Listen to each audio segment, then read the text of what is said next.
Assalamualaikum warahmatullahi wabarakatuh. Halo, ketemu lagi dengan saya Rima Murtiningsi dengan NIM 72114196 dari Rombel Akuntansi B 2019 Universitas Negeri Semarang. Nah, pada kesempatan kali ini kita akan tetap belajar bersama tentang mata kuliah yang sama, yaitu Sistem Informasi Manajemen dengan dosen pengampu Bapak Prabowo Yudo Jayanto SE MSA. Nah, jika pada minggu kemarin kita udah belajar tuh tentang bab 3, jadi pada kesempatan kali ini kita akan belajar tentang bab 4, yaitu tentang pengguna dan pengembang sistem. Nah, di dalam pengguna dan pengembang sistem ini akan ada beberapa subbab penting yang akan kita bahas satu persatu. Yang pertama yaitu organisasi layanan bisnis, yang kedua struktur organisasi layanan bisnis, yang ketiga pengguna sebagai suatu sumber daya informasi, yang keempat kriteria pendidikan, pengetahuan, dan keahlian yang dibutuhkan untuk karir di bidang layanan informasi, yang kelima, mengelola pengetahuan yang ditujukan oleh sumber daya informasi pengetahuan. Yang keenam, kantor dan organisasi maya.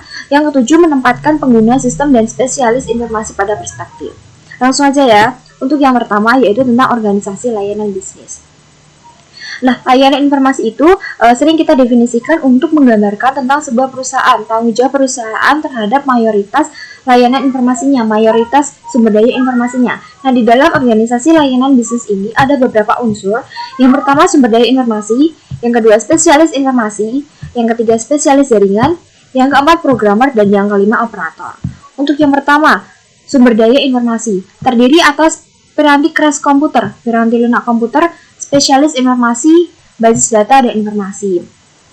Jadi kebanyakan dari unsur ini terletak pada layanan informasi yang merupakan tanggung jawab dari CEO atau Chief Information Officer. Yang kedua ada spesialis informasi. Spesialis informasi ini meliputi analis sistem, administrator basis data, dan juga webmaster. Nah, apa sih ke-analis sistem itu? Jadi analis sistem merupakan orang yang ahli dalam menangani masalah. Orang yang membuat dokumen tertulis tentang bagaimana komputer itu menangani masalah-masalah yang mungkin saja timbul. Yang kedua ada administrator basis data. Administrator basis data itu merupakan orang yang ahli dalam basis data. Kemudian ada webmaster. Webmaster ini menjelaskan tentang isi dan juga situs dari web perusahaan. Yang ketiga ada spesialis jaringan. Spesialis jaringan bekerja dengan analis sistem dan pengguna dalam membuat jaringan komunikasi data yang menyatukan sumber daya komputasi yang menyebar. Yang keempat, programmer. Programmer menggunakan dokumentasi yang dibuat oleh sistem analis untuk membuat kode program komputer yang mengubah data menjadi informasi yang dibutuhkan oleh pengguna. Jadi programmer ini, kebanyakan perusahaan itu mengordinasikan antara programmer dengan analis sistem untuk menciptakan suatu posisi analis programmer. Yang terakhir ada operator. Operator menjalankan peralatan komunikasi berskala besar seperti server dan mainframe, di mana dalam sistem ini berkolaborasi untuk menangani layanan-layanan bisnis dalam perusahaan. Yang kedua ada struktur organisasi layanan informasi. Nah, struktur organisasi dalam layanan informasi itu ada 3 tuh. Yang pertama struktur tersentralisasi ke desentralisasi. Yang kedua struktur organisasi inovatif. Yang ketiga komputasi pengguna akhir. Yang pertama nih, struktur tersentralisasi ke desentralisasi. Perusahaan telah menugaskan beberapa orang analis sistem dan programmer untuk mengembangkan sistem-sistem baru dan beberapa orang analis sistem serta programmer lainnya untuk memelihara sistem-sistem yang sudah ada. Struktur organisasi yang kedua, struktur organisasi inovatif. Perusahaan-perusahaan besar berusaha untuk mencapai suatu struktur organisasi yang terdesentralisasi secara sentral. Yang ketiga, komputasi pengguna akhir. Di akhir tahun 1970-an, kita melihat berkembangnya minat dari pihak pengguna untuk mengembangkan aplikasi komputernya sendiri. Suatu pendekatan yang sering disebut komputasi pengguna akhir atau end-user computing. Jadi, munculnya end-user computing ini dipengaruhi oleh beberapa pengaruh nih. Ada 4 ya. Yang pertama ada dampak pendidikan komputer. Yang kedua ada antrian layanan informasi. Yang ketiga murahnya piranti keras. Dan yang keempat piranti lunak yang siap dipakai. Untuk yang pertama, dampak pendidikan komputer. Selama awal tahun 1980-an, dampak program-program pendidikan komputer baik di sekolah negeri dan swasta, perguruan tinggi, dan perusahaan-perusahaan industri mulai terlihat. Yang kedua, antrian layanan informasi. Situasi ini menjadi suatu hal yang sangat penting selama awal tahun 1980-an, ketika para pengguna mulai mengajukan tuntutan-tuntutan untuk mendapatkan tambahan dukungan sistem kepada layanan informasi. Yang ketiga, murahnya piranti keras. Pengguna dapat memperoleh sendiri piranti kerasnya dengan memesan di toko komputer setempat melalui telepon dan meminta sistem tersebut dikirimkan menggunakan taksi. Yang keempat, peranti lunak siap pakai. Baik perusahaan peranti keras maupun peranti lunak membuat peranti lunak yang akan mengerjakan tugas-tugas akuntansi dasar sekaligus memberikan informasi bagi pengembalian ke perusahaan. Jadi itu ya, pengaruh utama timbulnya komputasi pengguna akhir itu ada 4. Yang selanjutnya yaitu pengguna sebagai suatu sumber daya informasi. Jadi sistem informasi yang menggunakan itu siapa? Yang menggunakan itu disebut sumber daya informasi. Dalam pengguna sebagai suatu sumber daya informasi ini kita akan membahas tentang keuntungan komputasi akhir pengguna, kemudian resiko komputasi pengguna akhir. Untuk yang pertama, keuntungan komputasi pengguna akhir itu ada 2. Yang pertama, menyamakan kemampuan dan tantangan. Yang kedua, mempersempit jarak komunikasi. Untuk resikonya sendiri itu ada 6. Yang pertama, sasaran sistem yang buruk. Kemudian sistem yang dirancang didokumentasikan dengan buruk, kemudian pengguna sumber daya informasi yang tidak efisien, kemudian hilangnya integritas data, hilangnya keamanan, dan juga hilangnya kendali. Yang keempat, kriteria pendidikan, pengetahuan, dan keahlian yang dibutuhkan untuk karir di bidang layanan informasi. Jadi kalau misalnya nih, suatu saat di antara kalian tuh ada yang mau meniti karir di bidang layanan informasi, itu pasti akan ada kriteria pendidikan, pengetahuan, dan keahlian yang dibutuhkan itu sendiri khusus gitu. Di sini saya akan membahas tentang pengetahuan dan juga keahlian dalam pengembangan sistemnya. Nah, jenis pengetahuan yang memungkinkan seseorang berkontribusi dalam pengembangan sistem itu ada 6.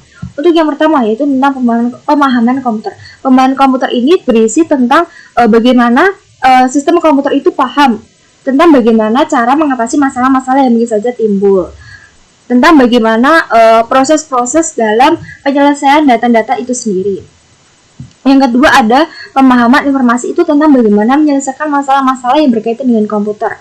Kemudian ada dasar-dasar bisnis. Dasar-dasar bisnis di sini itu isinya tentang topik-topik yang harus muncul, topik-topik yang penting yang harus muncul itu dalam kurikulum utama. Kemudian ada teori sistem. Teori sistem ini tentang bagaimana menjadikan fenomena itu sebagai suatu sistem yang normatif. Kemudian ada proses pengembangan sistem. Di sini berisi langkah-langkah tentang bagaimana cara untuk mengembangkan sistem. Kemudian ada pemodelan sistem. Di sini berisi tentang bagaimana cara-cara, langkah-langkah untuk melakukan dokumentasi. Yang selanjutnya adalah keahlian pengembangan sistem. Di sini ada 4 keahlian pengembangan sistem. Yang pertama ada keterampilan komunikasi, di mana dalam keterampilan komunikasi ini melibatkan kemampuan untuk menyampaikan informasi kepada satu atau beberapa orang dengan menggunakan ucapan, tulisan, atau gambar grafik. Yang kedua adalah kemampuan analitik, adalah kemampuan memahami dan mempelajari situasi untuk menentukan formula yang sesuai dalam merespon atau membahas solusi permasalahan. Yang ketiga adalah kreativitas, merupakan pengembangan dari seluruh atau sebagian ide dan solusi baru. Yang keempat adalah kepemimpinan, merupakan kemampuan mengarahkan orang lain untuk melakukan tugas. Yang selanjutnya otomatisasi kantor. Jadi otomatisasi kantor itu apa sih Kak? Otomatisasi kantor itu merupakan penerapan teknologi komputer dalam pekerjaan kantor. Yang selanjutnya adalah kantor maya dan organisasi maya. Kantor maya, kemampuan AO untuk menghubungkan orang secara elektronik, membuka pintu-pintu baru dalam kegiatan bagaimana pekerjaan kantor dilaksanakan. Kemudian organisasi maya, keberhasilan kantor maya memicu para visioner untuk melihat bagaimana kantor maya dapat diperluas hingga berlaku bagi keseluruhan perusahaan-perusahaan sebuah organisasi maya. Jadi, organisasi maya keberhasilan itu ditunjang dari pelaksanaan kantor maya itu sendiri. Yang selanjutnya adalah mengenai keuntungan dan kerugian kantor maya. Di sini untuk keuntungannya ada 4 keuntungan dan kerugiannya ada 2. Untuk yang keuntungan, pertama, biaya fasilitas yang lebih rendah. Yang kedua, biaya peralatan yang lebih rendah. Yang ketiga, berkurangnya penghentian pekerjaan. Yang keempat, kontribusi sosial. Dan untuk kerugiannya itu ada 2 ya. Yang pertama, moral yang rendah, dan yang kedua kekhawatiran akan resiko keamanan. Yang selanjutnya adalah tentang dampak sosial organisasi maya. Jadi organisasi maya itu pasti memberikan dampak sosial terhadap pelaksanaan pekerjaan kantor. Nah, dampak organisasi kantor maya timbul pada masyarakat, khususnya industri-industri yang paling tertarik pada konsep kantor maya, dan organisasi kantor maya adalah industri yang memberikan nilai tambah dalam bentuk informasi, ide, dan juga kecerdasan. Untuk yang terakhir nih, menempatkan pengguna sistem dan spesialis informasi pada perspektif. Pengembangan sistem pada awalnya dilakukan sepenuhnya oleh spesialis informasi, namun lama-kelamaan penggunaan telah memainkan peran yang semakin penting. Sampai ke suatu titik ekstrem, pengguna dapat melakukan seluruh pekerjaan pengembangan. Jadi di sini terdapat kemajuan dalam pemanfaatan spesialis informasi dalam menunjang pelaksanaan pekerjaan kantor. Nah, demikian yang dapat saya sampaikan. Semoga bermanfaat. Mohon maaf bila ada salah-salah kata. Selamat bertemu di pertemuan selanjutnya. Akhir kata, wassalamualaikum warahmatullahi wabarakatuh. Jangan lupa di like ya. Bye.